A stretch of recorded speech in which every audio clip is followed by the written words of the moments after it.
Hello, ladies and gentlemen. If you're listening or watching, you are now tuned into I Don't Know That's Perfect, the most professional podcast out of South Austin.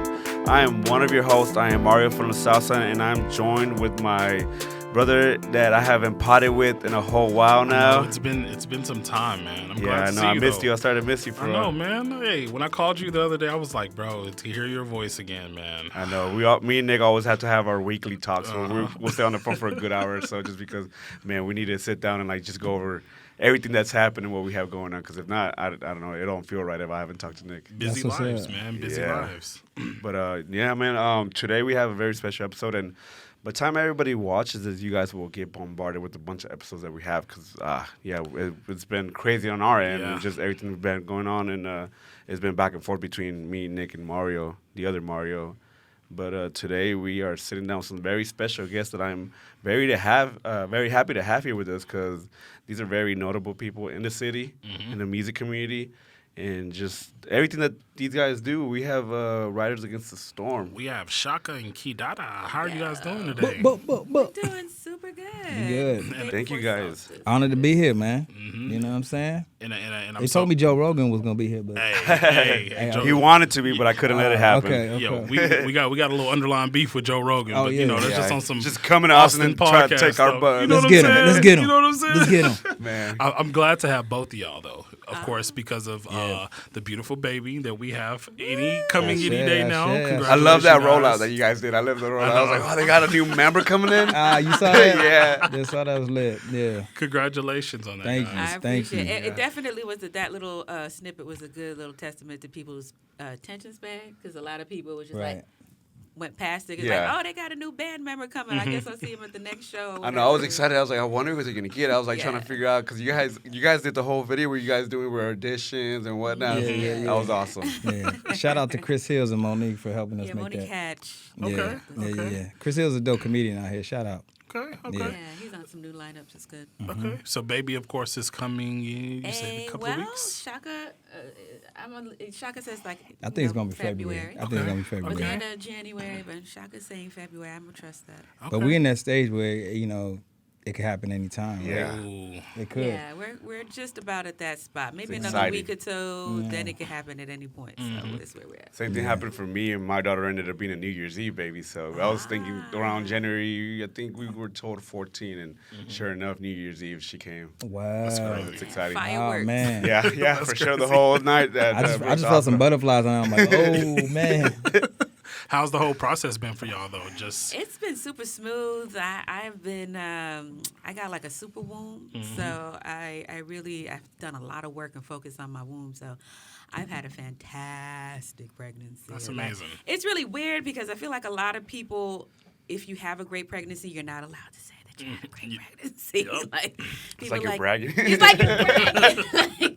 People you can't really be really excited about it, but I'm trying to break that. So I've had a great pregnancy. That's amazing. That's amazing. Has it? Well, of course, it's going to slow things down for you guys a little bit because you guys are always on the move. You know what I mean? Power couple. I know, and this is the time where y'all these shortly after the baby's born, these are those times where y'all need to be incubated. Exactly. Yeah. No, we're planning on that. We're also.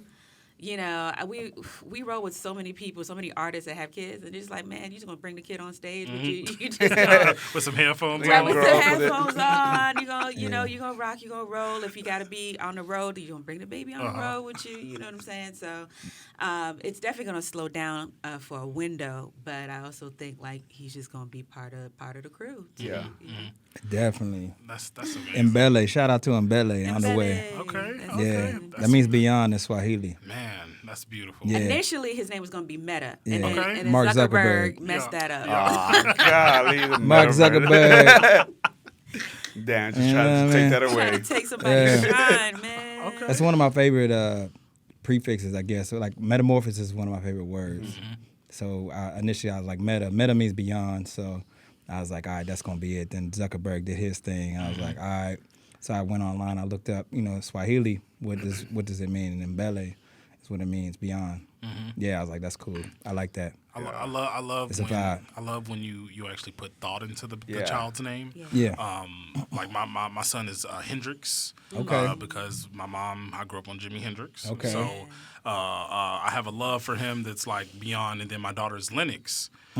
Just because I wanted to do something different, Okay. I wanted to have a masculine name, but on a beautiful little girl. You know what I'm saying? Just kind of spin it a little bit. Yeah. Okay. So I love that. When you can actually put thought into the children's It's name. so frustrating, like the thought process until you finally find the perfect name. 'Cause same thing happened for us. My daughter, we were like back and forth trying to figure out names. I'd pick a name, she'd be like, no. She'd pick a name, no. Yeah. And we ended up with I think we picked first her middle name, which is Nova. And then we picked the first name. We gave it Casey. So it's a Casey Nova, sort of like a play on Casanova. Like Casanova? Yeah. Okay, And okay. then the whole meaning behind Nova is like the imploding star. You know? Yeah. So Yeah. that's That is one of those fire. things where like people are always like, what does it mean? Or like that's such a different name. Yeah. Yeah, What's your that's favorite Jimi like- Hendrix song? So I got a couple. So Little Wing, it's a deep cut. Oh. Yeah, it's a deep cut. Of course, I like Purple Haze. I like Along the Watchtower. Yeah. I like I like the classics. But Yeah. my favorite is Little Wing. It's beautiful. It's something about that song. So my father's a musician as well. So I was always attracted to like the guitar. Actually, my whole family they play instruments or whatnot. So Okay. like the whole live music aspect, the whole guitar, the whole guitar solos, drum solos that like captured me as a youngster. You know what I mean? So I always had an appreciation. I always said like first son. I wanted to name him Nick Jr. because my name is Nick, and I'm like, I want him to have his own identity. I want him, I want him to be his own man. I'm like. My favorite player was LeBron. It was almost LeBron. Wow. But my girl got on my ass. I'm not going to lie. My girl was Yeah. like, nah, that is not going to happen. Yeah. So I had to flip that. I'm like, nah, let me do this. So it's Hendrix Bamboo. His middle name is Bamboo. Okay. Yeah. So, went to go with something different for sure. I don't think you call your kid LeBron and anybody have any doubt about where that name came from. Where'd you get that from? Like, you know what I'm saying?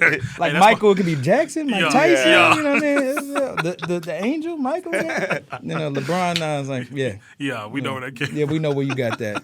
Yeah. So just for our viewers, our listeners who aren't familiar with you, Already. why don't y'all give a little background on you guys? Yeah, man. Go ahead. Yeah, I mean, the background could go how back you want to go. As Yeah. far as you want to start it. All the way back. As far as you want to start it. Okay, so I'll start with my background. I'm Haitian American. I was born in Brooklyn, New York, in a very, very Haitian community, predominantly Haitian, Puerto Rican community, Flatbush, during the rise of hip hop. Oh, wow. So I was born in 82. And so I remember distinctly, the parties in Brooklyn when hip hop was coming around and all of the island kids coming together to create it. You know what I'm saying? At a very young age. So I remember wanting to break dance and trying to like pop lock in my living room. Every stage of hip hop. Yeah, every stage of hip hop. I remember, going to the Seaport and seeing people on their cardboard dancing, and I remember being, parties in the park, all of those different things from a very, very young age. So it's no doubt to me how that cultivated me. And parties, like, I don't know. When I went to college, I didn't wild out because I was partying since I was 5 years old. It was a norm. Like, I've been staying up till daybreak, dancing, and since I was 5 years old. Like, that's just how Caribbean people are. So, get your kids drinking and partying young so they don't mess up later. Right. You know what I mean? So they can see how you could do it and not necessarily. I mean, for real, but not necessarily feel like they've been caged and now they gotta break out. They gotta wild out because they've been caged. You know what I mean? Like, go nah, all partying crazy. is a part of life. Or You should- pastor's daughter syndrome. yeah, You know how that go. Exactly. You know what I mean? You can't restrict it too much. Like party, have fun. That's what life is about. Yeah. So I learned that at a really young age, and I feel like that's why Chaka and I are real party starters. We have our body rock that we've been doing for a long time. Our stage shows are like big parties for a lot of people, high energy, and that's a big part of what the foundation of what we do. For me, where I come from with it, you know what I mean. Yeah. And then I moved to Rhode Island, and then we moved to Texas about 11 years ago. Well, I'm from Pittsburgh. Okay. You know what I'm saying? So I'm like an 80s baby, but I came in at the end of the 70s. Okay. And, hip hop was like everything. It was like a friend. You know what I'm saying? So like, I didn't start actually writing raps until I got to college, like for real. But I was always doing poetry. I was always painting on my clothes, taking hats and drawing stuff on it. I just loved the expression of hip hop from the beginning. And like, you know, graffiti, like friends of mine, I remember a friend of mine brought something home from New York. It's just like a picture of like just a huge wall, and I was just like obsessed with it. I kept it, and I was just trying to imitate it from the beginning. And you know, when I got to college, I started, you know, writing my first rap. Before that, I was like the beatbox cat. So like on the ciphers, like I would always provide the beat, the percussion. In college, they called me the giver. Okay. And actually, that's where Mpianaji, if you've ever seen like Chaka and Mpianaji is a Swahili word that means the giver. Okay. And so like that's where I got that from. It's just like being like kind of the foundation for the ciphers. And then like I started getting more confidence, you know, like when I was like 18, 19, and like really like start spitting and coming up with whatever I had written, you know, try to spit that or whatever type of thing. But hip hop was there from the beginning. And then when I graduated from school, I ended up staying in Providence, Rhode Island. And so that's where we met. And, you know, I had a few opportunities to go to New York and other things, but at the time I was really trying to figure myself out in a lot of different ways. And so like I kind of embedded myself in the Providence community, did a lot of work with young people, doing a lot of work community organizing around issues like a living wage and police brutality and prison reform and things like that at an organization called DARE, which is Direct Action for Rights and Equality. So, you know, I met her actually on the dance floor for the first time. Awesome. I was actually trying to get her to like a rally somewhere in Providence. She was trying to dance, and you know, like I came in there, I was like, "Oh, there's a party bet. I'm going to hand out these flyers and get people out." You know what I'm saying? I was so focused. Like I don't even think I partied that night. I just like went in, handed out my flyers, and kind of bounced. Like talked to people, but you know what I mean. I wasn't even in the party mode. But I think that's the first time we met. Yeah, it's the first time we. And then we would see each other around, like because we both poets. So it's a spoken word thing going on, and you know we're both also actors. So like we were in productions together, at different theater companies, and you know then there was like the activist, like community organizing side that we were both a part of too. I started a after school nonprofit called True School Studios. Where we taking kids that were like the bombers, the taggers, the kids that were getting arrested for expressing themselves through art. Yeah. And we had like a little small studio that we rented. Me and my friend Vase Warren is like a legendary graffiti artist from South Bronx. We just started like taking these kids in, and we taught them how like airbrush T-shirts. You know, that's back when the tall tees was in. You know what I'm saying? So we doing airbrush T-shirts. We like doing commissions in the community, like painting the sides of like different businesses, buildings, and just keeping them out of trouble. And so like taking them on little trips and stuff like that.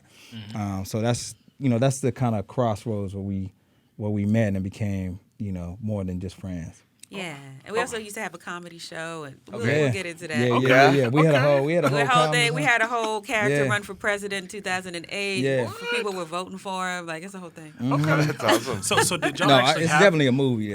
Yeah. Our love story is definitely a movie. Did y'all actually have a musical background though? Did y'all like instruments, singing within the family? Love the hip hop. Yeah, no, I think both of us have a lot of musical talent in our family. His grandfather, when he was young, did a whole bunch of stuff. I mean, musically. my mom's dad was like, like his father like made all the kids like they had to play like string instruments and piano and everything, like classically trained type of joints. My brother is like an incredibly talented bass player. My dad, I think, would have been a musician, and he always told me the story about him being young, and you know he grew up poor. And so, like, you know, there's somebody from the church that was teaching him how to play the piano, and he overheard her say over the phone that, like, I can't keep giving my home kid free lessons. So, you know, he went home to his mom, and his mom was like, you know, how's, you know, piano going? And, like, according to his mom and, you know, even him, you know, he was a good player. Yeah. But, like, he went home, and he's like, I don't want to play piano no more. Kind of got discouraged. And so, like, you know, from that, I probably at that time and before, like, you know, he's been working since he was, like, 11, 12, that type of dude. But I think he did have music talent as well. So it's definitely in the family. He has artistic talent, period. Your dad does. And your mom does, too. Absolutely. They're both very artistic people. Yeah. Even though that's not the route they pursued. Like, my family we're just Caribbean. One of his cousins, too, Diana Ross, like a third cousin. One his third cousin, his dad's third cousin is Diana Ross. That's right. Whoa. Okay. Yeah. That's so. Oh, but her daughter went to, what is it? Which one went to Brown? Her daughter. Yeah, the one that's the actress. Yeah. Yeah, she went to Brown. Tracy Ellis? Shelly Yeah. Ellis Willis. He went. What? He didn't go to That's where I Brown went- with her though. That's where I went to school at. Did you go to Brown with her? Or Nah, you was a nah, she's different older class? than me. She's Nah. older than Okay. you. Yeah, Okay. she's like, I think she graduated in like 90 or something like that. Okay, or cool. Maybe not that, but yeah. But she's you ended older. up going to the same school eventually. Yeah. Anyway, but, Oh, wow. So my family is Caribbean. So everyone plays guitar and sings. My father was my father was a complete sociopath. He was crazy. No, he was he really was. He was abusive man. But God, he was an incredibly sensitive musician. Smooth. It was smooth. He was so smooth. He could talk the feathers off a bird. Like he was so smooth. And he was. It's a very typical Caribbean thing for a man to be back in those days, in particular, for a man to be wretched, but for him to be very poetic at the same time, like a poetic asshole. So he had this beautiful way of playing a guitar, and he had this just poetic way of singing a song, not even if the words weren't his. Like that's how he got my mom. Like he was playing a song outside on a stoop. That's what they told me anyway. He was playing a song on a stoop about a woman who had to leave her children behind on the island as she went to go pursue a different dream or whatever. Okay. Just like really, you just Them love feathers this. was draws in this story. Substitute I draws was gonna for say feathers. draws initially, but yeah. But birds don't wear draws. If they did. And Yeah. so he captivated my mother in that moment as she was coming out the building, and she just started crying from the way the story goes, Yeah. So he had this way, and he loved music, and there was this song. There's a couple of one of the popular Haitian music genres called compa, and so there's a couple of different songs called Lelen or Ghislaine. That's my given name. That's the name he gave me. So he would always sing these songs or whatever. And I remember he had this beautiful way of telling me he used to beat the shit on my mom. Damn. Yeah. It was so like I his poetic way of telling, listen, your mother, that split lip she had, I did that. Damn. Oh my God. Damn. That sounds traumatic. Yo, but in the way that he said it, it wasn't traumatic. It sounded like Yeah, it was a hypnotizing. mind. It was Yeah. a You're like, tell me clusterfuck. more. Yeah, it was a mind fuck. It was crazy. God. It was Yeah. crazy. It was crazy. But he was definitely influential for me musically because my mother's not a musical person at all. She's very much brains, books. Spiritual for sure. You know what I'm saying? So music came from him. Music came from my grandmother, my uncles. They were all singers and guitar players. Okay. Yeah, so Riders Against the Storm, we entered a contest. So we met and we were just like hanging out. Like, so Providence itself is like really it's not a large city. But it's one of the most diverse cities in the country. Like Cambodians, Laotians, Nigerians, Liberians, Haitians, Dominicans, Puerto Ricans. It's like super. Jamaicans, Cape Verdeans. A lot of people don't even know what a Cape Verdean is. Guatemalans. Yeah, so like it's very diverse. So we met in that mix, and we became friends. And there's an opportunity to contest to open up for Dead Prayers. Y'all might know who yeah. Of course. Y'all know who Dead Prayers is. And so, like, this was like 2004. So Let's Get Free came out like 2000. So it's 4 years after that. But they still, they still large. Legends, man. They Legends, still yeah. large. I don't know if that's before or after the Dave Chappelle Block Party. But anyway, before. So we tried out. We wrote 4 songs. One of them, remember that So Gone challenge? Mm-hmm. Before that, we took that instrumental like way before that. This is like 2004. So we wrote a love song to that. Okay. And we did like 3 other joints. I don't know where we got the beats. Probably like some little hand-me-down beats. Whatever. And we won the contest. So that was our first show. Oh shit. And our name, Riders Against the Storm, comes from a song by this group called Sweet Honey in the Rock. And they're an all-female a cappella group. And they sing freedom songs. And so, their music is really it's all a cappella and it's all about just like upliftment. And they have a song called Ella Songs, a dedication to Ella Baker, who was a civil rights activist and leader. And in the song, they talk about passing the torch to the young who will run against the storm.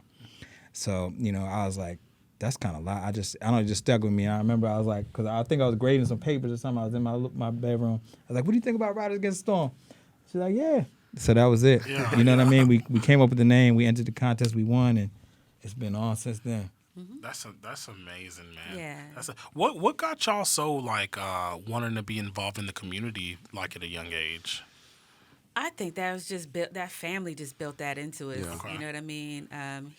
His family is very involved in the community. My family is just Caribbean people, are just community oriented. You know what I mean? And my great grandfather or my grandfather, my grandfather's a patriot. So many people don't know much about Haitian history. But Haitian history was the first nation to oust colonialism in the West. It was a black nation. They were the first to ban slavery. They went around to South America and different other countries and helped them all liberate, including the United States, helped them all liberate themselves from their colonial powers. And right now, you hear Haiti in the news, it's like, oh, this discombobulated little country. Exactly. But people don't understand. Huh? They're under attack. People don't understand that Haiti's under attack and has been for the last 200 years because of what they did. They almost dismantled colonialism. Wow. Yeah, man. Oh wow. I mean, And you don't hear about it. Exactly. You don't hear about it. So Napoleon I was couldn't raised. do nothing. Yeah, I was raised to stand up for that, no matter what. That's amazing. Yeah, That's amazing. So Haitians, big up to Haiti, man. Big up to them for, just being an example of what's possible, and still staying strong amidst the continued onslaught. Because you overthrow a power like that, they're not gonna let you ever forget. I mean, Napoleon. Yeah. They Yeah. overthrew Napoleon. That's and humiliated him in front of the world. you try to kick your Little cousin man out the syndrome. house on Thanksgiving, you can barely get him out, right? Yeah. Napoleon. You feel me? Napoleon. Yeah, man. You be trying to get your uncle out the crib. You drank too much. It take you 3 hours, right? Yeah. You gotta strategize. Yeah. Man. This the tiny whole nation damn- of Trickle. enslaved people You know what I mean? defeated the most powerful, quote unquote, powerful army in the world. Yeah. Yeah, Yeah. that's not a game. It's No. it's real powerful. It's very powerful. So, so personally, I was just always raised to never, ever let that drop. You know what I mean? Because the world isn't going to tell that story, so you're not allowed to drop it. Yeah, and for me personally, like I think it happened in college. Like I just realized like the power of bringing people together through parties. Yeah. Like you know what I'm saying? It's just like, I always felt like I always want to try to add another element to it. So like people, in college people just kind of trying to get lit, right? Yeah. But there was always a little something different that I offered. Like some type of moment where we take a break and we talk about something or just have some questions or whatever. And then when we got together, we were doing something very similar together, with our parties, and we would make them really special. And so, like, I think like just the power that the medicine of that, is something that I realized kind of when I was like in 18, 19, and then hip hop as a medicine too. So bringing all those things together, yeah. Yeah, it just is easier. It's easier to get people to activate if they're having fun. Yeah, if they're open. Right, as opposed Yeah. to like, this is serious and Yeah. you know what I mean? You know what Greg Abbott is doing? Yeah. Sign this petition. Go to this website. Right. If you could get somebody lit and just be like, yo, this is some hot shit to do. Like Yeah. taking care of this is gonna be great. You know what I mean? And changing the frequency of it, like it's easier to get people on board. So Yeah, that's and what we specialize in. And we was going through all that, I feel like, at a time when, like, what I'm saying, when we were making these changes, like, veganism, vegetarianism, all that, like, people was like, what's wrong with you? You all right? Yeah. Check up on your mental Yeah, health. yeah, of You know what I'm saying? course. What, you Muslim Of now? course. You know what I'm saying? Like, all these things that we was doing in the early 2000s was like alternative. You know what I'm saying? But I feel like that work that our generation did, and like, in the generation before us now, that's why it's mainstream. You know what I'm saying? That's why it's like, veganism was something like, what? What? Yeah. But you Most people don't even know the word. they didn't even know the word. I mean, Yeah. you can't not know what veganism now, just being a kid growing up. So it's like, it's cool to see that, how that work that we did and the challenges that we took on, like, have kind of like bled out. And even in the community, like things like, abolition of prisons. Those are things that we were talking about, just the gender equality and all this stuff. This is like things that were being worked on in the 80s and 90s, and you just see kind of the trajectory of it. It's really cool to see how it is now something that's prominent and mainstream, and that's why these things are so important, and that's why it's so important to just expose people to it, even if you're the only one. Yeah. Just spread that message, because over time it becomes a reality. Yeah. It's Yeah. one of those you can't let die down regardless of what it Yeah. seems like. But it was hard on us at the beginning. Like, Yeah. I could've nobody, imagined. you know what I mean? Like, what? You what you mean you ain't meat? Oh, you ain't eating pork, right? You Yeah. eating chicken. Yeah. Like, you know what I'm saying? It's like, nah, like, we're not eating meat. And, what's tofu? All that stuff. Yeah. We figured out. And literally, like, a lot of the stuff that we were getting the information was like like photocopies. It wasn't even like an industry in terms of like books and videos and stuff like that. So it was like everything was like kind of underground and handed. You know what I'm saying? Like, I'll copy this and I'll give it to you. All right, you pass it along. That's how a lot of information was happening. Internet wasn't popping like that. So it's like we've seen that change and how much of an influence that change has had on spreading information. It's dope. Yeah. Yeah. So fast forwarding, you guys come to Austin. What made you guys pick Austin out of everywhere? Man, that's a kind of a journey of a The story. weed, man. Well, we just hit a ceiling. We hit a ceiling. You know, we're spiritual people. We move with spiritual gravity. So there was a lot of signs that were just telling us it was time to leave New England. I mean, you can't be young, brilliant, and black and really like make your way in a scene like that. That's not how that happens. Like, you can't just be young and make it. New England loves to be old. Super like, you can't be like stubborn. They just want to stay in their old selves. So if you're just young and innovative, that's just not a place to be. It ain't gonna work out. Huh? It ain't gonna work out. At all. It's like they stopped at being New England. It's like, Right. you know what I'm saying? It's like, you know. It was like, new 400 years ago. They stopped. Yeah, they just Yeah. stopped. Like, That's it. We're done This here. is New England. That's it. We done. That's the level of new we're at. Man. And so we also, like, you know, when, you know, they say that when you don't take a sign, it starts to get louder and louder and louder. And so, like, it got to the point where literally we had our comedy show that we would do. And we had this poster that we were like DVD. We had put out a whole DVD. It was, you know, real cool. And we were promoting our end of the year something, and we were putting posters all over. And someone went around and just started to rip down all of our purses, right? So there was like haters around, and there were a couple of people around that were just like, man, y'all really like mad at what we're doing. Like, you know what I mean? You're mad it's not you. Like, you're mad it's not you. And Rhode Island's small, so the Providence is super small. So the idea that someone could be around you that's really not looking out for you is very intense. So, you know, things like that started happening. Depression started to hit, all of these different things. It's like, we just need a new change of scenery. One thing I could tell you, whenever Chaka says it's time to go, I don't question it ever. And Chaka was just like, yo, it's time to go. So he had a friend, Martin Perna, who was a part of Antibales, which is an Afrobeat group that started out of Brooklyn. And they're responsible for this new wave of Afrobeat, of Fela Kuti music, etc., that has kind of taken over the world again. We surged it in the last 20 years or so. So They brought it that kind of back. They brought it back. Fela Kuti, I think he died in the 80s. Right. And his music kind of disappeared to an extent. And in the 90s, they would like throw these underground parties where like they would just basically kind of cover his music. And then they ultimately started making their own version of it. But it was like this kind of underground thing for a little while. Yeah, and they're throwing their parties. But anyway, Martin was also someone who was an incredible musician and was just started to get tired of the grind. And he moved down to Austin because he was looking for some alternatives for his life and his family's life. And so Chaka remembered having that conversation with him. And remember telling him he was crazy. Like, what are you doing? Moving to Texas. All like, the way. no. Like, It's just like through it, like, you know, all that tumbleweed blowing around. And y'all had never been to Texas before. Nah. what? Nah. And it's crazy now that I've been here. It's like, that's crazy. But like, it was like you been up there like, for what? Yeah, it was just prejudice. It was just a lot of prejudice. Yeah. It was just like, that country ass, what are you doing? Yeah. What are you talking about? Yeah. Yeah, nah. You know, when I came here, I definitely had an attitude. I was like, what is this Bama shit? Like,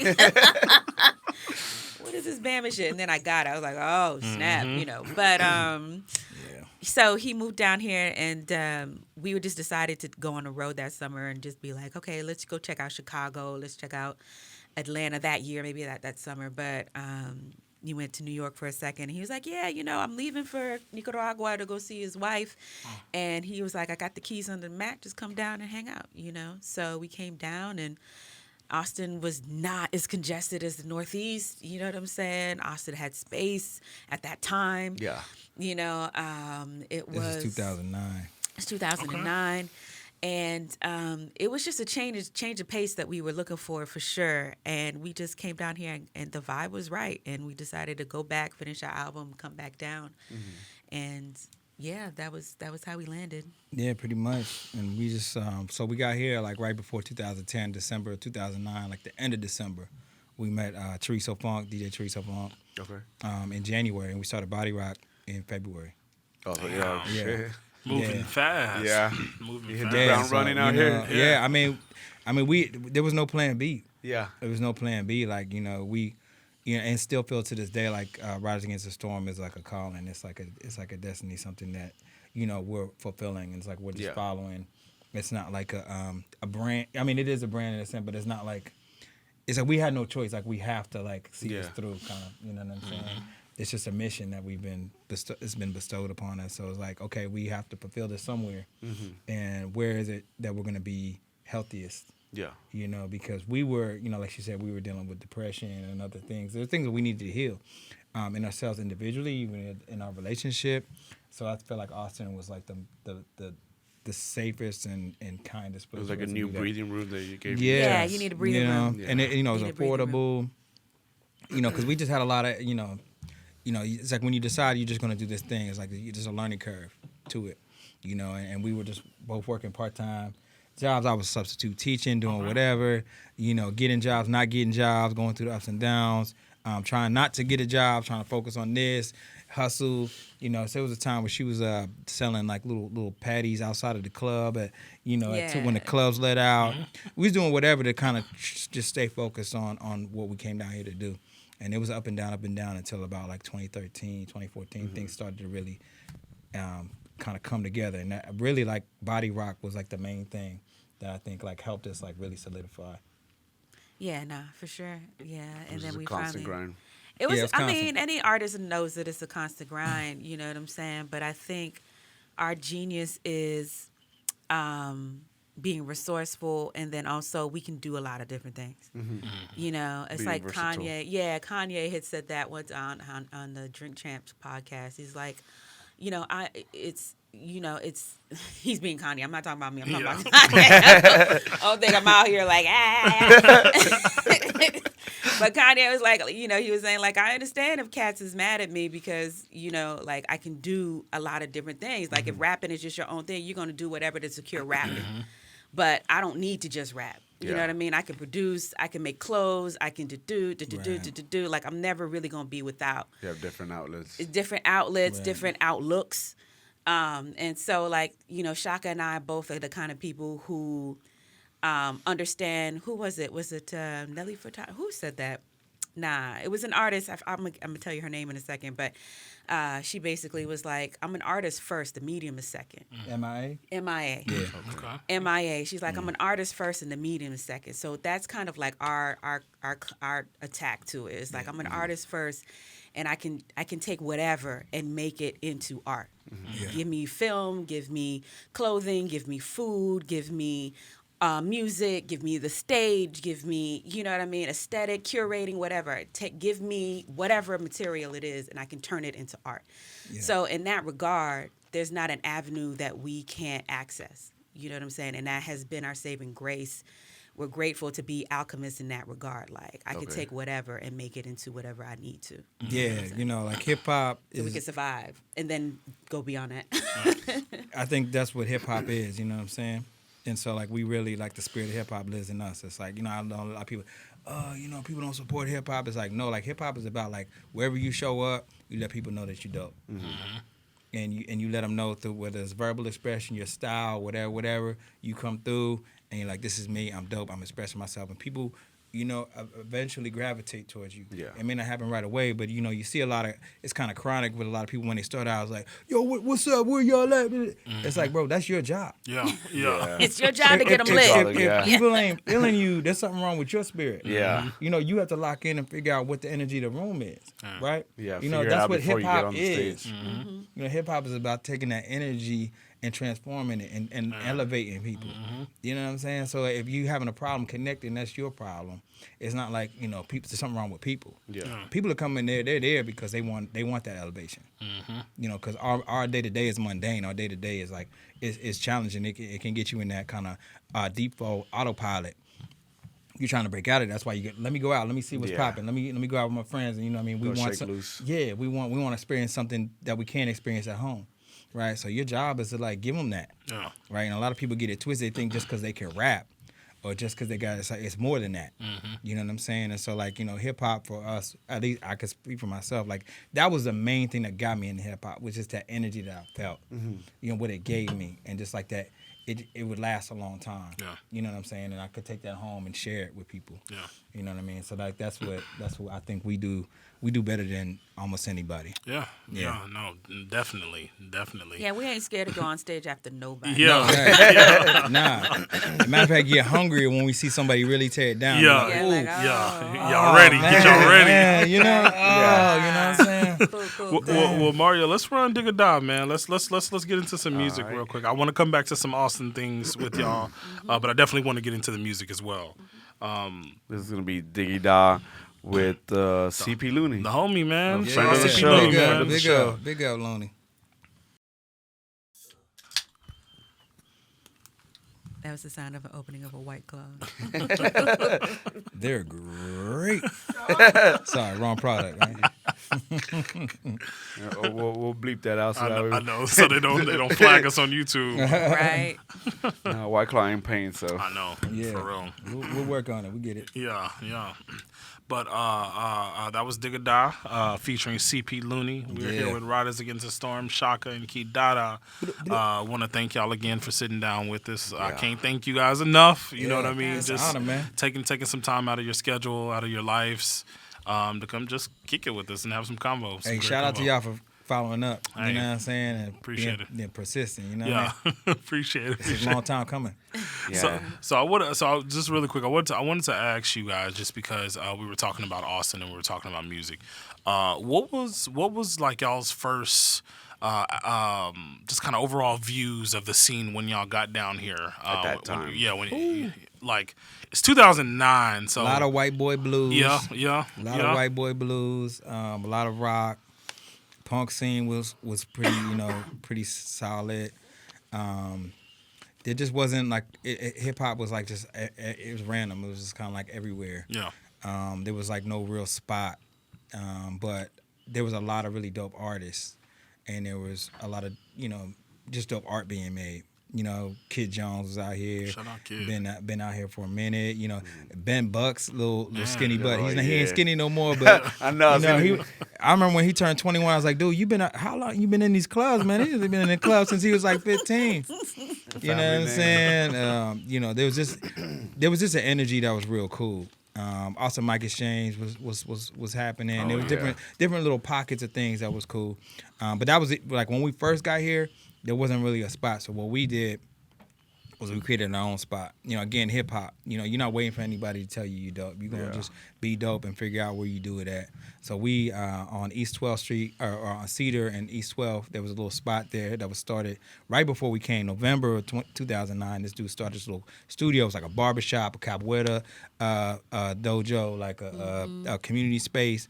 And so like we threw a party in January. Yeah. We got here in December. We threw a party in January. So it was like that was like our first like initial place where people kind of came and got in tune with us. Yeah, that was called the Arun Center of Cultural Arts. Okay. Yeah. Yeah, and so like we met a lot of people through that.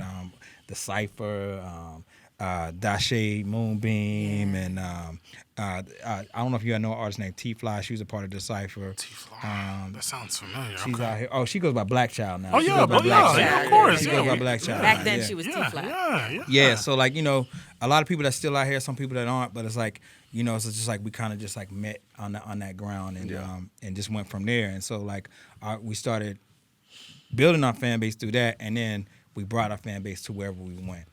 You know what I mean? So like if we did a party, then that's the advantage that we had. So we would throw a party at Plush or throw a party somewhere else.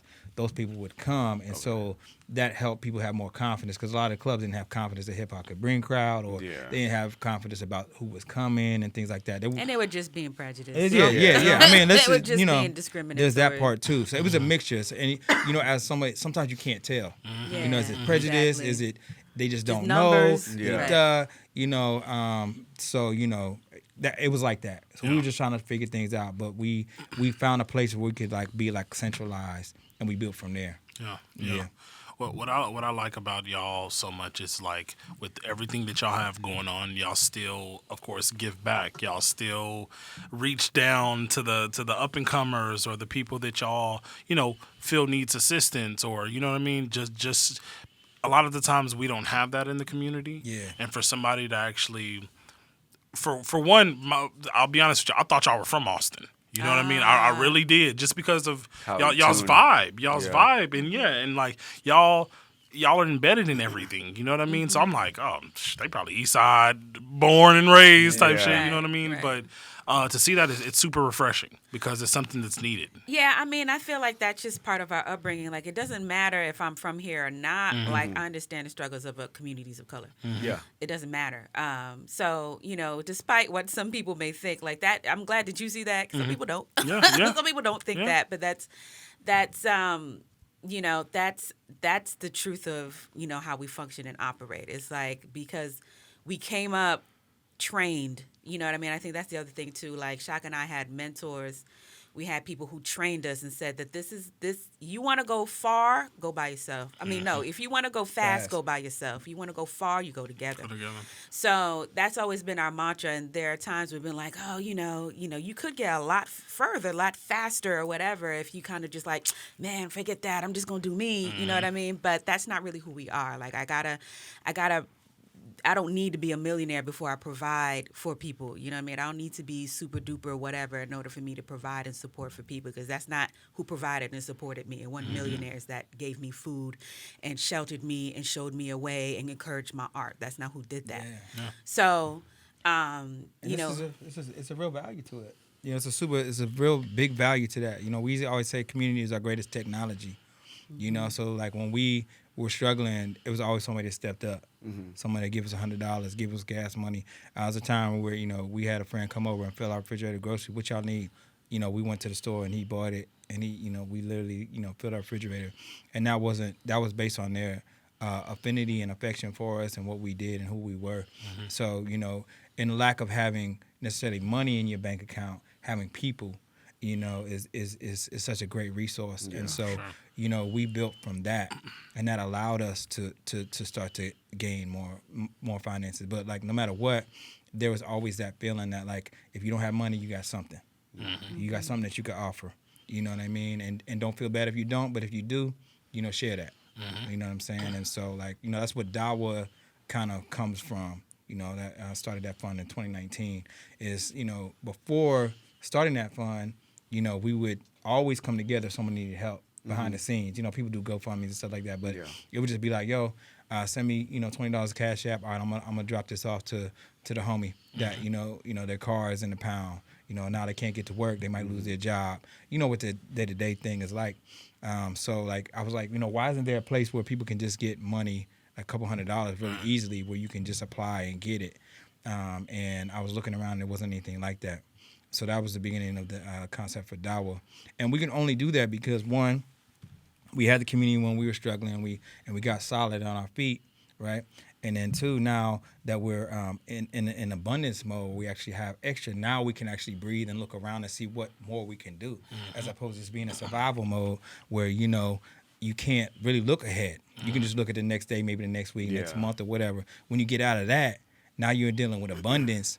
And you can like really say, okay, what more? I have these resources now. We know different people. Like when we got here, we knew the folks on the street level. But after 10, 12 years here, we know, owners of Tito's. We know, so and so. So it's like now we can use that. Yeah, the resources. Resources to benefit our community in a different way.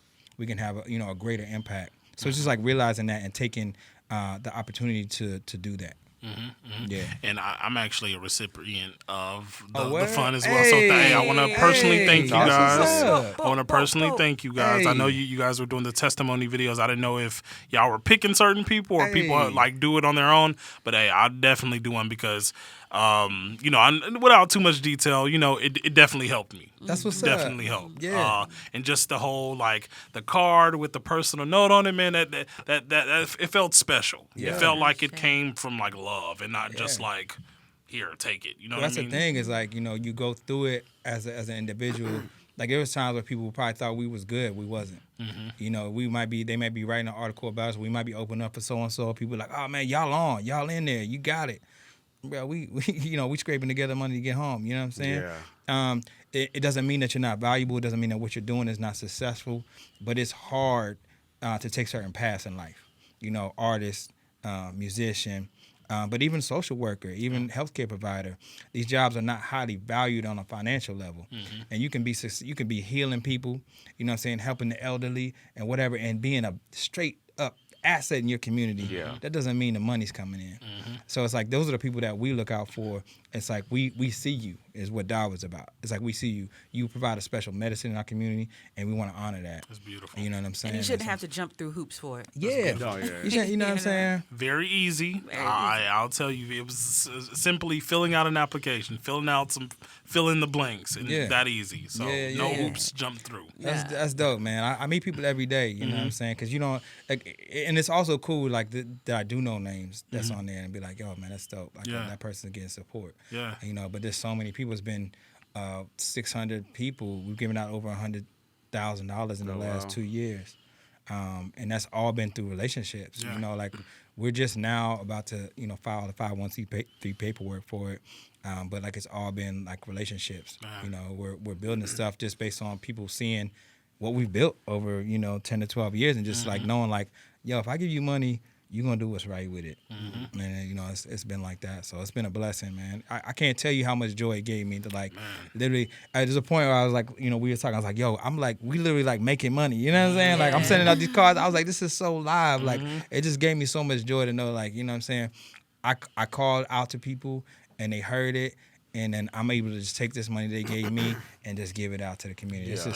It's just so encouraging and empowering. Yeah, and I think also it's really sweet. Like, one, I have to also be very clear. I'm not Dawa. Shaka does Dawa. I know everyone always thanks us. I mean, we're a team, but that's Shaka's endeavor particularly. Like, I do spiritual development work with a lot of people in the community, and I go and I support people who are in an emotional distress or who are looking to like step into a different phase in their lives and need some sort of facilitation to do that. You know what I mean? That's my gift. That's what I do for people, and I kind of do it very quietly, and I kind of been more so bubbling it up in the last year or so. But that's just the basis of what our art is about too. You know what I'm saying? I feel like people make art for a lot of different reasons. Like we make art because it's medicine. You know what I mean? We make art because of the opportunity that it is to bring people together so that your burdens aren't as heavy on your own as it could be with it's much lighter.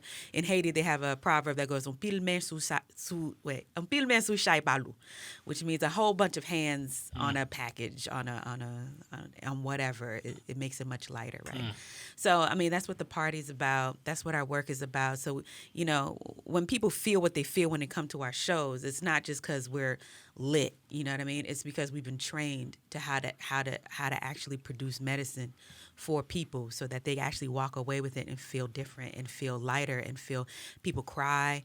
People have come to our parties and been like, my son was shot and I had no idea. I couldn't cry for weeks about it until I came here. Like, I don't know, I could just let go and be safe here and do that. Or a lot of people from the queer community is like, I can only usually feel safe partying if I'm partying at a queer party or with my queer friends, but I can come out here in the community and be myself, and I feel safe here. You know what I mean? And sometimes people critique us, too, because it's like, there's too many white people here. I'm just like, I don't know, white folks might need this shit. They need that. Yeah, you know what I'm saying? You never know. We know, bro. We know. We know.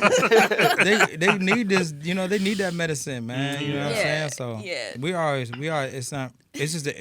it's a tribe, man. Yeah. It's a tribe, and we all healing, and we can do this in different ways. But I think the main thing is we believe in that. Like we really believe in that. Like no matter what, whatever hardships we've gone through, and we felt like, damn, maybe we're not who we thought we were.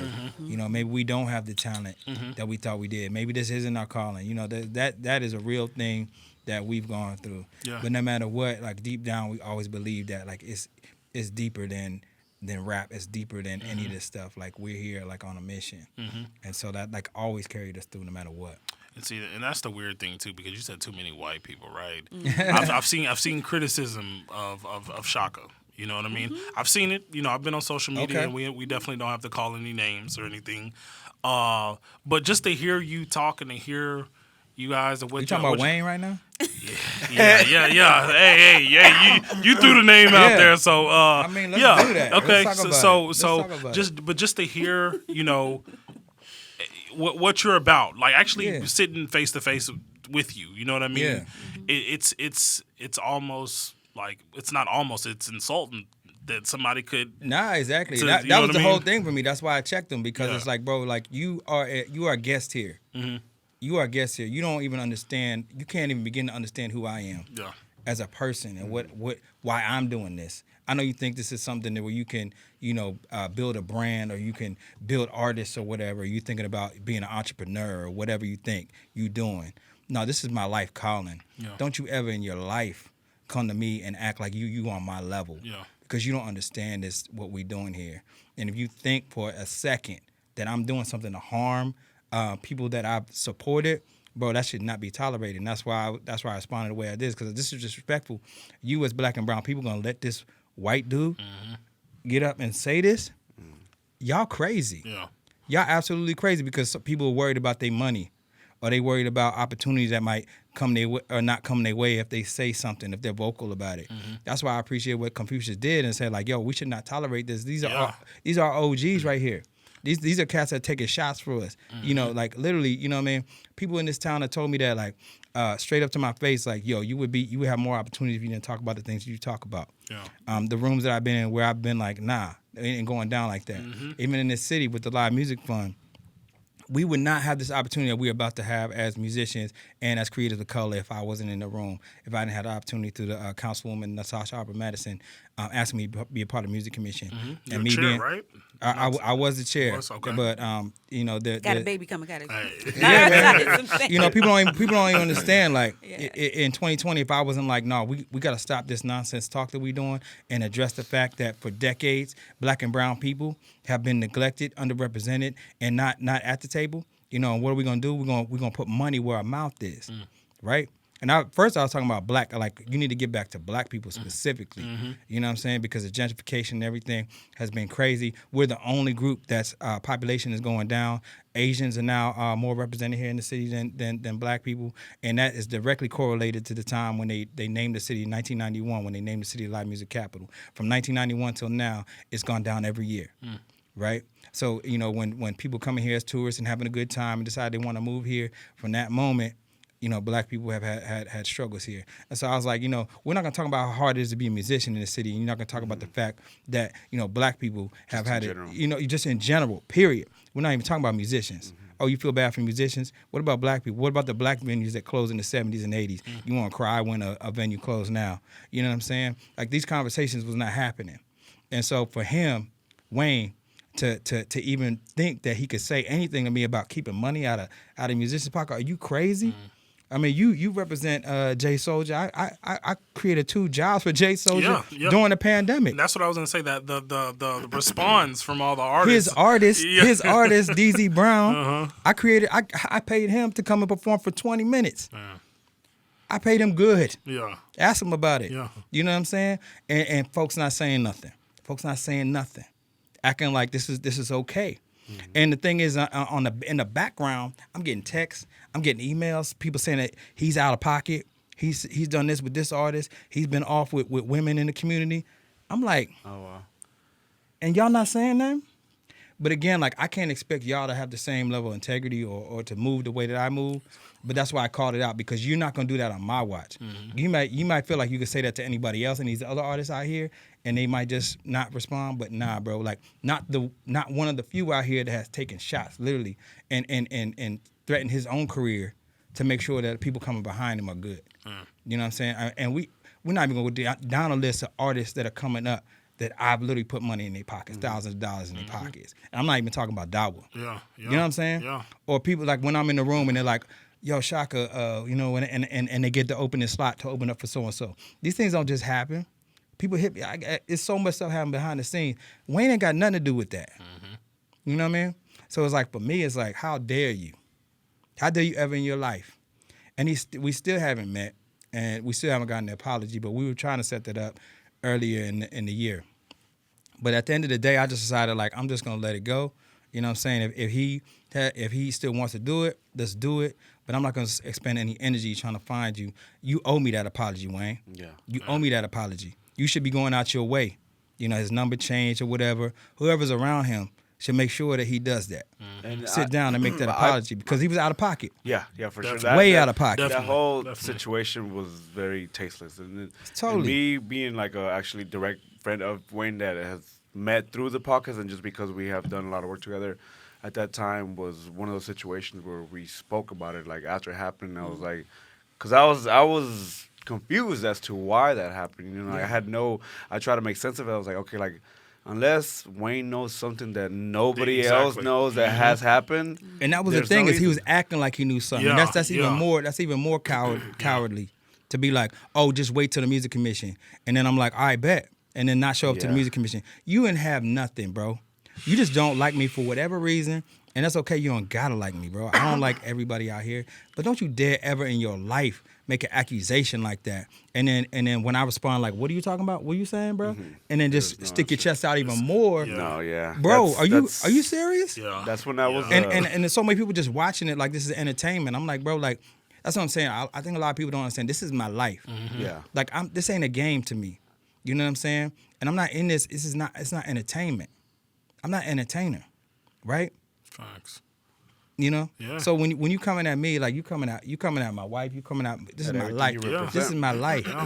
You know what I'm saying? And you as somebody, what have you done?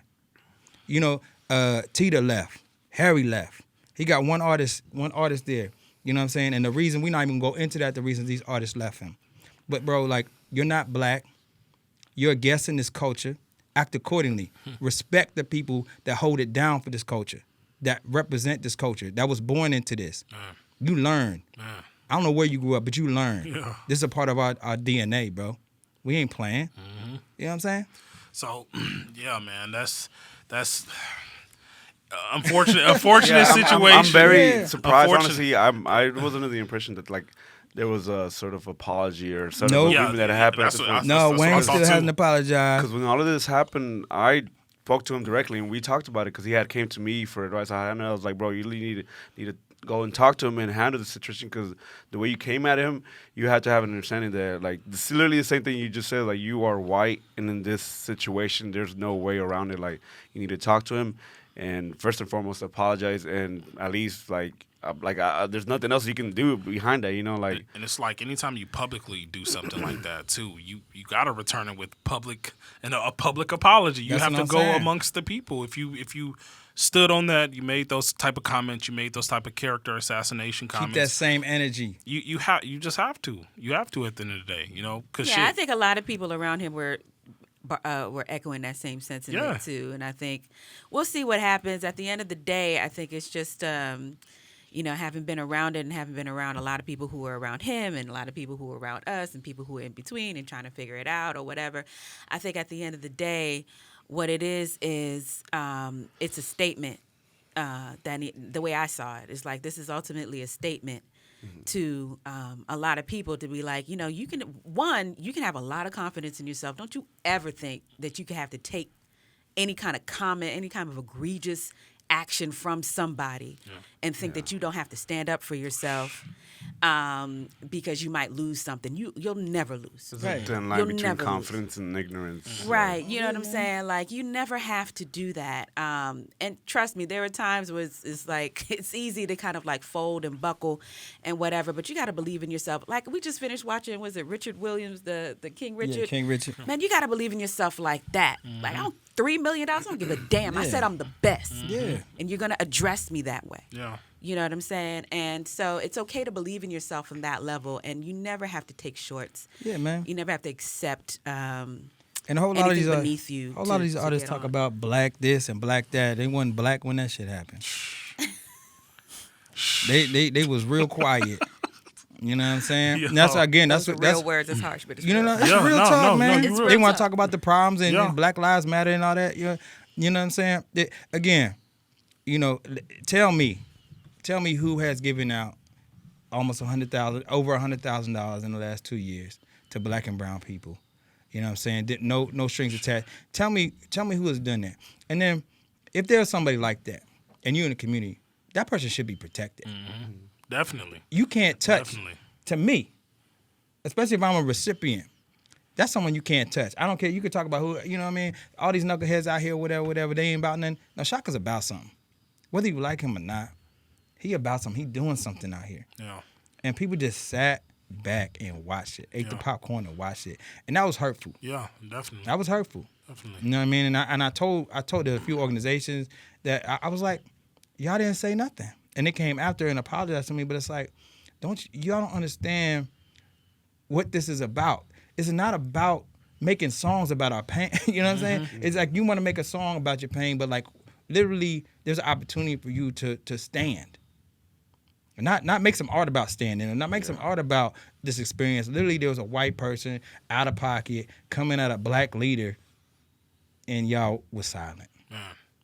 And you know, I don't know if people even feel that. Like when it most matters. I don't know if they even feel that, because I didn't get a response from a lot of people that I really felt like they understood what I was saying to them. Mm-hmm. But like we grown, like I'm 44 years old. Like I'm not a kid.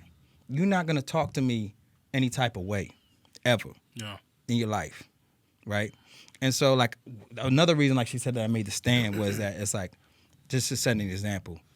He better think twice before he send out a tweet about anybody black in our community or brown or whatever he got to say. He better keep that to himself or his little partners or his little clique or whatever. Yeah. You know what I'm saying? Because I'm telling you, we live off of this. Mm-hmm. You know what I'm saying? We may not be, friends with little whoever or whatever, but this is our livelihood. Yeah. You know what I'm saying? There's very few people out here that can say that. Yeah. You know what I'm saying? We don't have this huge this or that, but we got a community of people that rock with us and ride with us, and that's why we on top of what we doing. You know what I mean? And we built that ourselves. Respect it. Yeah. You know what I'm saying? I don't give a damn. You don't think we, this or that. Respect. Show respect. Salute. Facts. Yeah. You know what I'm saying? Facts. And we took our platform and gave back, and we gave back in a major way. You know what I'm saying? So that's how all the black and brown artists out here listening right now, it's like I felt let down by that moment. Man. Largely. Man. And there were people that received money that I knew that didn't say nothing. Man. And still probably won't say nothing. Shout out to some of the cats though that was on That's what Instagram. Yeah. That's why I was gotta say shout out. Click, clack, bust back. Shout out to Confucius Jones. Yeah. Shout out to Confucius for saying that, because they had partnered with him on the Summer Jam. They did. You know what I'm saying? And just for him to say that, it's like, yo, bro, like you went too far. And to say it in a public forum, shout out to him. Yeah. You know what I'm saying? Because there's very few people that really took that moment. Yeah. And I don't think they really understand or understood, because I guarantee you, if him or anybody else say that about anybody out here, I'm gonna be the first one on the line, because I don't care. You may have let me down, but it's just a integrity, it's an authenticity, and it's just a certain backbone that you gotta have as a person. You can't worry about how other people deal with their life. You have certain ways that you live, and you stand by them. You're not gonna be like, well, I'm not gonna be like, well, so and so didn't say nothing about me, so I'm not gonna stand up and protect them. No, you're a part of the community. You deserve protection, even if you made a mistake. I'm gonna love you anyway. You know what I'm saying? It's beyond that. If there's something going on in the community or somebody's out of pocket, we need to stand together. Yeah. That's real, man. 100%. That's real. Woo, jeez. Yeah, there was a bit more to unload. Yeah, I know. I think we need to run another track, man. After that, to get a little. Cleanse the air. Black Girl Payday. Let's cleanse the air. Black Girl Payday is Hey, cool. but that was needed to be said, though, man. Bro, I hadn't even thought about it for a long time. I know, and I didn't mean to strike a nerve if I did. Nah. You know what I mean? Like, No, like literally, I hope people watching this. I hope they're getting some perspective on it, because a lot of people, I don't think they understand. Oh, here we go with hip. It's like, no, you don't understand. Like, we can't let people that are guests in our community, just talk and do any type of thing, man. Yeah. That's on us. It's colonialism at its best. Exactly. It's predatorial. Yep. Just because you represent black artists, two of which left your behind, just because you represent a black artist right now, and if he's popping or whatever you feel about it, you know what I'm saying? Shout out to DZ Brown. At the end of the day, I don't care. Yeah. Bro, you're not black. And you're not doing nothing for this community. Nothing. You're not doing nothing for this community. And as a matter of fact, people behind your back telling me that you out of pocket. You know what I mean? You disrespecting so-and-so, you talking crazy. they don't have the confidence to stand up and say it, I'm gonna check you in front of everybody because I'm gonna let you know. I'm gonna point you out next time you do something crazy. I'm gonna point you out again to say, see, we shouldn't be allowing this, or get it right. Those are your options. Man. You better be extra. You better extra on your P's and Q's. Yeah. Don't you come out again and say nothing crazy about nobody else, bro, because that should be it for him. Because this is not the first time he's done it. It's the first time he done it to somebody that wasn't scared to just pop back and just let him know what he doing. What they say, you met the right one? What is it? You got the right one? The right one. Oh, the wrong one. Yeah, the wrong one. Yeah. He met the wrong one. Anyway, Anyway. We're running Black Girl Payday? let's do it. let's Black do Girl it. Payday. Say what? That was Black Girl Payday. Yeah. Riders Against the Storm. had to cleanse the air. Yeah. If you Yeah. can't feel that one, I don't know what you can feel. That's hard. Definitely. Yeah, go ahead and give out your socials real quick for those that are watching or listening. That way they know where to find you, to find more amazing content from you guys. It's easy. RAS Hip Hop on Twitter, on Instagram. RASHipHop.com is where you can find us, and any other places you want to. I mean, Facebook's the same. YouTube.com/Ross Hip Hop is everything is Ross Hip Hop. I mean, you got Google Riders Against the Storm. It's all gonna lay out for you. Yeah. You know what I mean? Yeah. Okay. So of course the baby's on the way. Do we have anything else that's coming or that we're currently working on that you can actually you could speak on? I just dropped a new just relaunched my line. Right now you seeing it. Okay. Hold on. That's you? That's me, yeah. Okay. Yeah. That is. Yeah, so it's a Nipsey collection. It's limited. I only got it's selling like crazy. I already have my customer base that's already really support us. So it's like we sold out of certain sizes and just about everything. But we relaunched it. You can go to fresh2life.com, FRESH2life.com. The number 2. And we're at Instagram Nefrefresher, NEFRFRESHR. And I mean we got a little bit left. So if I don't know when they're gonna watch this, but just look for Nefrefresher, look for Fresh to Life. We coming in 2022. I'm claiming 2022 as the year of the zebra. So the icon is a zebra. So zebras already stand out in the animal kingdom as just just very artistic, just very different. Yeah. Right. So this is for the artistic, the people that feel different. But beyond being a zebra, we're spotted zebras. So we stand out even a little bit more. We're even more unique than the regular unique. We're the most unique in terms of how we are in the world. And so it's the year of the zebra, 2022. I'm claiming it. We coming out here. We rocking harder than ever. I like that. Yeah. Yeah, we have some other endeavors, but we can't talk about this. I don't know. Okay. But just be like, when Stay you tuned. see, stay tuned. Yeah. When you see, like, what? Don't be surprised. You be like, what? I swear, I told Chaka this a long time ago, and it'll probably be manifest, but our memoirs is going to be the name of the book. Our memoirs, the title of our memoirs is going to be Who Let These Niggas In Here? Yeah. I love it. People are always like, wow, who let y'all? Yeah. How did you get into this party? That was literally the expression of the first year we won the Austin Music Awards. That was literally the expression on everybody's face. Like, they were like, Who the hell let these niggas like in how here? did what? They were trying to hide it, but they couldn't because it was just no. Y'all were the first hip hop act to win the band award, Band right? award. Yeah. Yeah. That's awesome. That's amazing. yeah. And again, that shout out to our community. We asked them to vote and they voted. Yeah. And since we won it on the third year in a row, when we won it, we didn't ask them again. We don't, you know what I mean? But we made our statement of we won it 3 years in a row. There's only one other band that's won it 3 times, and that's Spoon. And y'all heard the Spoon. Oh yeah. They all right, right?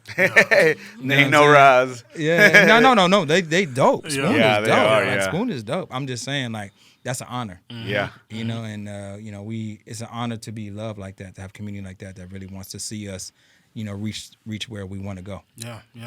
So with all the community work, the life, of course, the music, are y'all guys gonna still find time to, once the baby is all together and stuff, to hop back in? I think so. I think it's just a matter of rhythm. We have to find our rhythm. Okay.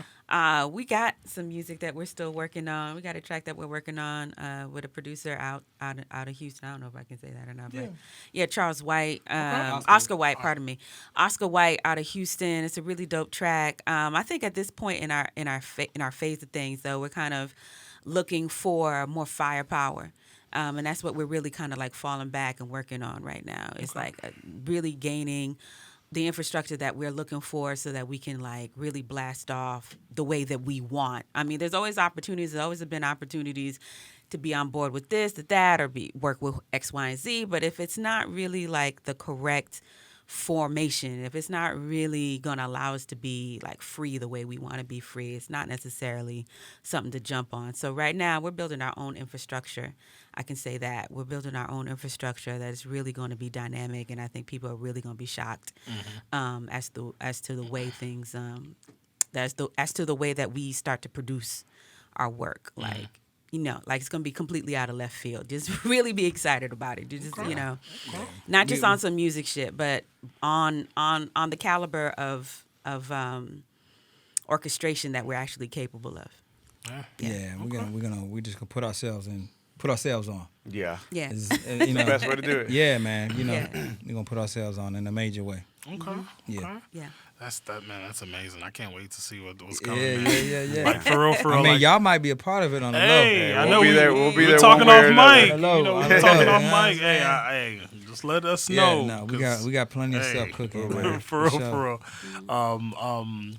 Let me see. I did have another question for. So, you two are somebody, or as a group, as just people in general, y'all are somebody that I see who have exceeded, you know, where a up and comer would be trying to get as far as status, right? Like as far as just this is on the music side of things.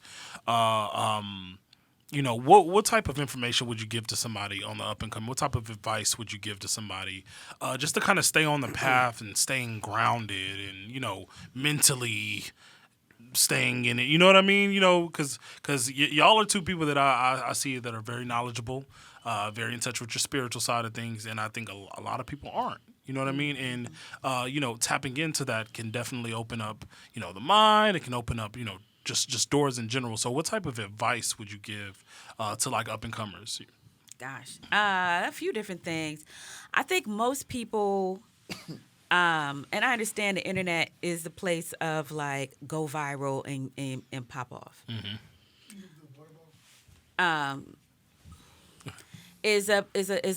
So I think a lot of people want to play lottery with their careers. They're hoping that thing is going to hit and it's going to get them on, and that's all they need. And they're not really focusing on relationships. They're not really understanding that at the end of the day, it's still people that make things happen. It's still people that put things on. Even if you go viral, once you go viral, someone has to take that viral moment and make it something. You know what I'm saying? So, or you have to understand how to leverage that moment, you know? So people aren't necessarily, I see a lot of that happening and for younger artists coming up, and they don't necessarily know how to rock shows. They don't necessarily know how to just build the right kind of like content, not necessarily content online, but content as far as like how you spread yourself otherwise. Like you can't just be reliant on that. In my opinion, you need people. Like I think that's ultimately for us, it's like you need people. I think that's important. I think also the other thing too is like this is a long game. It's a long game. Like a lot of people, it's tough to say, but it's true. Like they're on stage because they need some self-esteem. Like they're on stage because they need someone to validate them. And so that's very short-lived. You know what I mean? If you're trying to be an artist and you're not understanding that it's a long game, like you're gonna burn out, you're gonna give up. And I feel like what is very crucial for Chaka and I is that we clearly understood ourselves early on enough. Maybe not right away, but early on enough to know that we're a business first and foremost. And so you need infrastructure to keep a business going. You need infrastructure to keep a business afloat. And you need people to help you run your business. You know what I mean? You need a bookkeeper. You need You need whatever it is that's going to make sure that you stay on your P's and Q's so you can keep the mission moving forward. And I think that is one thing that Austin has tried to do for musicians is like, help them acknowledge that they're artists, but at the same time, help them acknowledge that they're businesses, but at the same time, they don't necessarily treat them like they're businesses either. So, you know, I think that's the two things I could say. Chaka has a lot more involvement as far as that aspect with he works a lot with a lot of young artists. But in my periphery, that's what I see a lot of, and I try to like advise when I can. It's not my forte, but when I can, it's just like, get your heart into it, because it's a long road. If you're trying to do this for real, is this your calling? You want to make music? You want to make music till you're 70? Or are you just trying to get on now? Most people trying to get on now. Most people, you'll never ever hear nothing from anybody. Like, it's saturated. If you're here to make it happen, then the immediacy is not where that lives. Yeah, I would just say, like, feel yourself, but be humble. You know what I'm saying? Don't humble yourself, but, like, no matter what, like, we could be, like, feeling ourselves. We do feel ourselves, but at the end of the day, a lot of people don't have any idea who we are. we leave Austin, even in Austin, we meet people in Austin and like, Rise Against the Storm, oh, well, okay, really, So, it's like, but also, like, invest in yourself and invest in the people that rock with you. Like, really, followers are not fans. They're not. Man, you know what I'm saying? Likes, we all been on social media. Like, what it take to do a like? Yeah, no. You just flip. You didn't even read the caption. Just oh, that's cool, whatever. It's automation at some point. Yeah. I mean, so don't get twisted up in that stuff, man. Like, really, like, do it because you love it. You know what I'm saying? And let that lead you, and you'll be fine if you do that. For real. Like, if not, you're gonna find a reason to be out. Like, when we started, I think the amount of people that are around from when we started, I named them, like Boom Baptist, Kid Jones, T-Fly was a youngster, but she goes by Black Child now. There's like a handful of people, that's still doing it. And I would say probably amongst all of them, there's a deep love still. I mean, it's deep. Mm-hmm. It's deep. You know what I mean? And it's probably even grown since, 10, 11 years ago. Because the people that we was rocking with back then, most of them are not around anymore. And I think, not that they didn't have love, I'm sure they did, but the common denominator amongst all the people that's still around from when we first got here is just like a deep passion. I see what Kid Jones is doing. He's got a clothing line. He just dropped a song with Quinta and Fan. It's got like the animation. Mm-hmm. He's just constantly growing. Mm-hmm. You know what I'm saying? And we're doing the same thing. We're constantly growing. There's no way in heck we doing the same thing that we was doing when we started. Like, everything has grown. She just posted a picture of a shirt. When this shirt right here that you see, a screen print, it's got embroidery and all that with the tag and all that.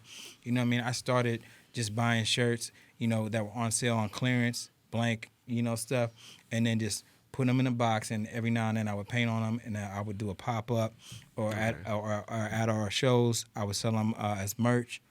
And that's how I started, just painting on sweatshirts, painting on T-shirts. That's crazy. You know what I'm saying? That was like, 10 years ago that picture was. So from there to here, it's just a passion. Mm-hmm. I wasn't doing it because I needed attention or whatever. I was doing it because I was passionate about it. I loved sharing that with people, and I love seeing people wearing, my art. Mm. And so, the passion's got to grow, but it's got to start with you. If you don't have it, it's not going to work out. I can say that. And don't get me wrong, there's people out there that are just good ass entrepreneurs. Yeah. And that's a whole other level. But if you really entrepreneurs are born. And I think a certain amount of artistry genius that's born. I think that we're talented, but genius level musicians and artists are what they're born. Genius level entrepreneurs are born. Everybody else, you got to start with the passion and grow to get to your genius. You know what I'm saying? And that's that, and if you don't have the love for it, you're not going to last. So that's how I would say. It's just like, ask yourself, do you really have love? And there's nothing wrong with doing it just because you want to hang out with your homies or whatever. But like, if you actually really want to do this, don't expect to be Kanye West, or don't expect to even be a Riders Against the Storm, or anybody that's doing it as a career if you don't have that passion. If it's not really there, don't lie to yourself. Yeah. That is real shit. That kind of sounded like our positive note. Y'all want to stand in ovation after what I was going to say, on a positive note, what I was going to say is I posted today on Facebook, rest is productive. So some of us, myself included, can get into a workaholic phase where you're constantly always doing something. Yeah. I got a clothing line. I'm building a podcast thing. I got this going. And you could just it could be like very little downtime. Even your downtime is still like orchestrated. You know what I mean? You're planning, and you know what I mean? It's like rest is productive. Don't see rest as like you wasting your time or there's that saying that sleep is the cousin of death. Yeah. Right? No, rest is regenerative, it's productive. Make sure you get your rest. Relax. Yeah. That's beautiful, man. That's beautiful. You have a positive note. We at the positive note point? I Is that believe where we we're are at? now. Yeah, Yeah, you guys kicked it yeah. out perfectly. Okay. Positive note. Honestly, make sure you go commando every once in a while. Okay. You know what I'm saying? Like, Okay. that's kind of facetious, but honestly, like what I'm saying is like, Come from a woman that wears no drawers. yeah, it's kind of facetious, but what I'm saying is like. You have to almost in alignment with rest. Like you got to take time to just smell the flowers. You got to take time to just let the breeze tickle whatever part of your body it needs to tickle. Like you have to allow yourself to not just be about your goals. That you just are appreciating what's here, the sun that's here, the air that's here, the quiet that can be around. You know what I mean? Hearing children laugh. Not even like hanging out with your friends. I mean, like really just like letting yourself feel. I think that's one of my, I don't talk about it much, and maybe I should talk about it more. But as far as it being a spiritual practitioner, it's just like you have to feel alive. Yeah. You have to do whatever you need to do to feel alive. And remember, not just feel alive, remember you're alive. Remember you're alive. You're not here to work and work and work and work. You're not here to even achieve your goals and just achieve your goals or whatever. Like you're here to be alive. And there's so many different dimensions to being alive. Like touch on all of it as much as you can. There's a video if you get a chance to go on YouTube. This 114-year-old man, he was an architect in Bali. And he died. And so Master architect. Master architect. He built all these temples. Yeah. He was well known as an artist in the 20s in Europe and all of these different things. Like astronauts came and visited him. Astronauts came and visited. Like he was a Yeah. brilliant architect, brilliant artist. But one of the things that was really dope was anytime he would finish building a temple, he would finish it once the sun hit this particular point in the mountain. Right? Each and every piece of work he did. Like, that's exactly when he was like, click, all right, I'm done. And one of his followers, one of his supporters was just like, the objective is not to be like incredibly pious. The objective is not to be like this incredibly productive person. The objective is to be as full, as well-rounded as possible, is to be as complete as possible. I've done this. I've explored myself sexually this way. I've gone out and built this. I've gone out and met this kind of person. I've tried this. I've tried that. I've had children. I've messed up. I've learned from it. I've grown. I've broken down. I've reformulated myself. I've done all these things. I've touched on a lot. Yeah. That's the point. I've touched on a lot. And when you get to that space, this man, his last piece of artwork was himself. When he gathered his family on this space in near the mountain, on this plain near the mountain, he gathered his family around him. And when the sun hit that point in the mountain, he just let go. Wow. That was his final, masterpiece. You know what I mean? That was his final masterpiece, his life. And we have that type of ability, within us to to our very last breath, you know what I mean? To make art to your last breath, Yeah. like to live to your last breath. That's dope. And she's been my greatest teacher there for That's sure. amazing. So. That's amazing. Yeah, That's thank you, amazing. Qi DaDa for teaching me that. For sure. For sure. Yeah. You want me to kick it off?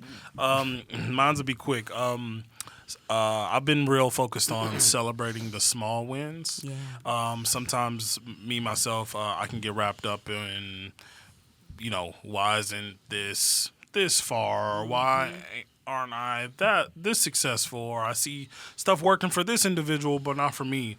And that blindsides me. That takes away my vision of the important things in front of me, and then, like I said, just those small wins. So whether it's a coin you find on the floor, or whether it's, an email that could change your life. You know what I'm saying? Like, I think, you just take a step back, actually pay attention to those types of things and celebrate them, because at the end of the day, it's still a win. You know what I mean? So, yeah, that's where I'm at with it. That's where I'm at with it. I agree 100%. Yeah. Well, for mine, I feel like it's been a while since we've done a I positive know. note. And normally he's the one that gives us the nice, thought-provoking ones. So, come on. What you got for us today? Well, first and foremost, happy holidays, Merry Christmas. Sure. Today Happy is holidays. what? Today's the 20th. 20th. Yeah. This will probably drop like a week later, I would say, then we're like backed up. But just remember to stay grounded. Remember to keep your friends close and your thoughts. It is season of depression time, and it's hard for a lot of people, and many of us may deal with stresses that are known to others. But just remember to keep your friends, your thoughts, check up on them, and don't be afraid to reach out. Word. But my positive note would have to be kind of a piggyback off of Nick. Don't be afraid of losing your balance. It's gonna happen, but always remember to come back to what kind of started out the love of, like you guys were talking about, the love of for what you're doing. Yeah. Don't forget what you're doing it for. Sometimes it may seem like you're so far gone and you may not know why you're doing it anymore. Just kind of sit down and like think back to what made you start it all, what began this journey that you're on. You'll find yourself kind of falling back in love with it, and maybe even doing it a lot better than what you once were in the past. Yeah. So yeah, 100%. just don't be afraid, and just hop back on it and keep it pushing. Man. I'm gonna send some love out to T Double. Okay. Because I didn't mention him, but like he was here before we came here. Austin OG. You know what I'm saying? And he's still making music. So I was talking about people that when we came here, like that fool was, like, what is it, the album number 30 or whatever? On the list. You know what I'm boy. saying? So like, let me not forget, T Double and his place out here in Austin, and all the people out there in hip hop, and R&B, and just I want to just send some love out to everybody. Hope everybody's It's doing tough well. because you don't want to start missing out. Yeah, exactly. Exactly. But that was an oversight. You know what I'm saying? As far as like people that are still out here, like he just dropped the album. You know what I'm saying? And he was dropping albums before we came here. So like shout out to him for all he's done in the scene and everything like that. And I'm sure there's people I forgot, but just wanted to send some love to T Yeah, Double. for sure. Yeah, that man's been doing this since like the 80s Yeah. out here in You know what I'm Austin. saying? Overcame Man. a lot, too. Overcame a lot. I mean, yeah. Absolutely. Yeah. So much love. Yeah. I Shout mean, he out might T not Double. always get the love he deserves. So, For sure. shout out T Double, man. Yes, sir. Much respect. Well, this has been another amazing episode. For sure. I don't know. That's perfect. I am one of your hosts. I am Mario from the South Side. Neighborhood Nick, man. We're with. Flowers for the living. We got to do that. Yeah, that's what I was going We to got to end it with that. We're here with Riders Against the Storm. Already. Thank you guys so Thank much you for guys joining so us. much. Thank you guys for having real. us. Pleasure, man. Great time. Let's do it again.